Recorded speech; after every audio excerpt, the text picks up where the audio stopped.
योगी आदित्यनाथ ने 73वें गणतंत्र दिवस के मौके पर ध्वजारोहण किया। ध्वजारोहण के बाद मुख्यमंत्री योगी आदित्यनाथ ने अपने भाषण में कहा कि भारत का संविधान दुनिया के अन्य देशों में अलग ही छाप छोड़ता है। भारत का संविधान भारतीय होने का गौरव प्रदान करता है। भारत की उपलब्धियों पर हम सबको गौरव होना चाहिए। दुनिया के अंदर भारत को कोई नजरअंदाज नहीं कर सकता।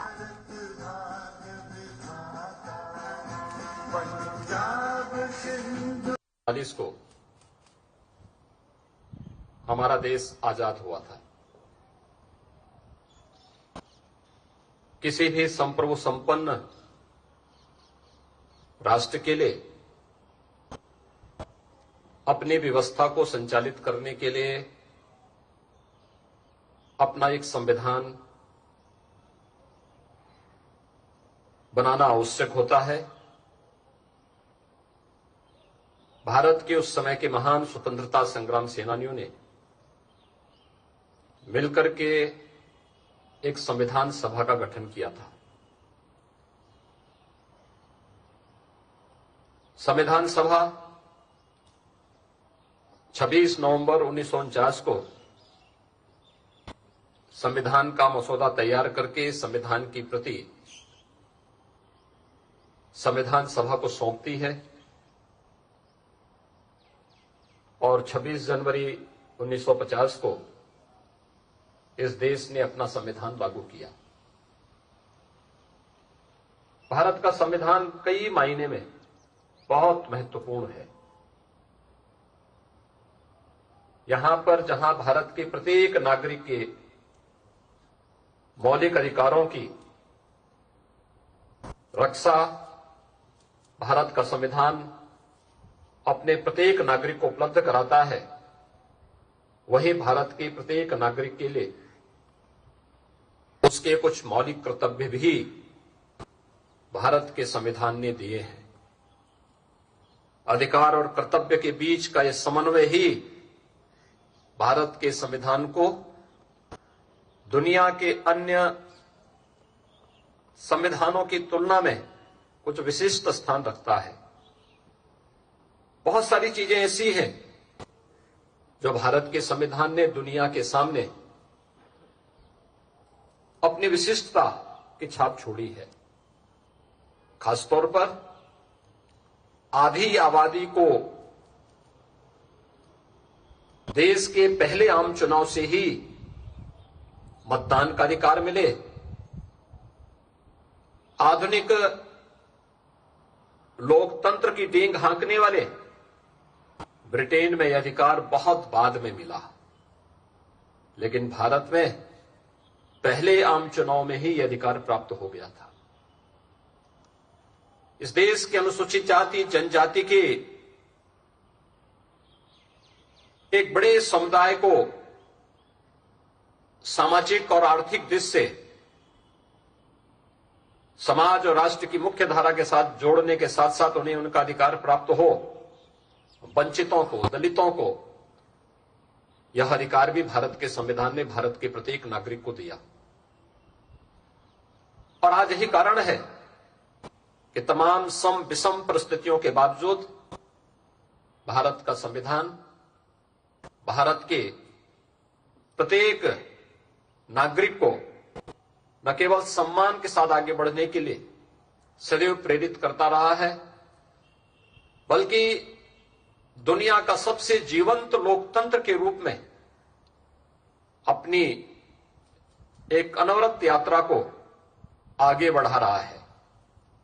हम सबको भारतीय होने का गौरव प्रदान करने वाला भारत का यह संविधान भारत की मूल भावनाओं का प्रतिनिधित्व भी करता है। आज जब यह देश अपना 73वां गणतंत्र दिवस मना रहा है, हम सबको भारत की उपलब्धि पर गौरव की अनुभूति करनी चाहिए। आज भारत दुनिया की एक उभरती हुई अर्थव्यवस्था के रूप में दुनिया के सामने एक नई मिसाल प्रस्तुत कर रहा है। आज दुनिया के अंदर भारत को कोई नजरअंदाज नहीं कर सकता। इस सदी की सबसे बड़ी महामारी कोरोना के दौरान भारत ने यह साबित भी किया है प्रधानमंत्री मोदी जी के नेतृत्व में बेहतरीन कोरोना प्रबंधन, जिसमें जीवन और जीविका को बचाने की पूरी गारंटी रही हो, भारत का ये कोरोना प्रबंधन दुनिया के लिए आज भी एक नजीर बना हुआ है। आज एक बार फिर से हम सबको इस संकल्प के साथ जुड़ना होगा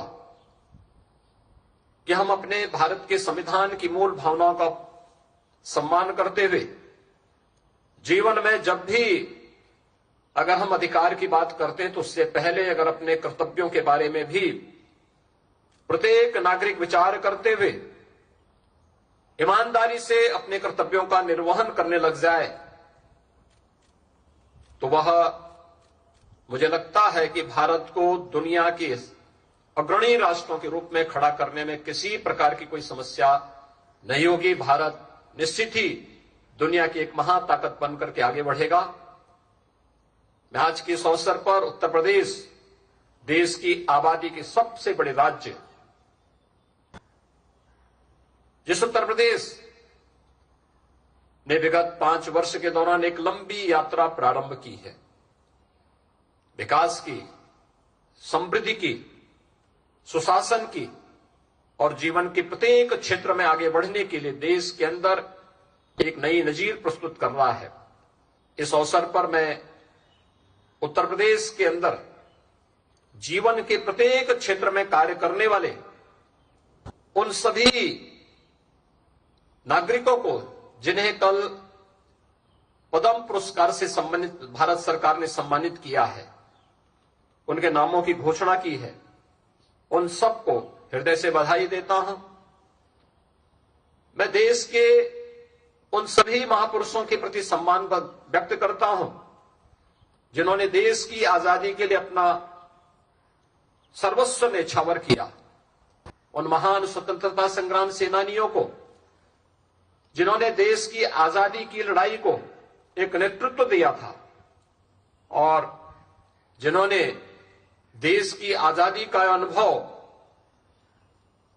कभी अपनी आंखों के सामने नहीं देखा, लेकिन एक जज्बा था भारत को हर हाल में स्वाधीन कराने का। एक उभरते हुए भारत को दुनिया के एक महाशक्ति के रूप में आगे बढ़ रहे भारत को आगे बढ़ने का उनका सपना, आजाद भारत किस मजबूती के साथ आगे बढ़कर के उसे लेके चल रहा है, एक आत्मावलोकन करने का एक अवसर या पर्व हम सबको दे रहा है।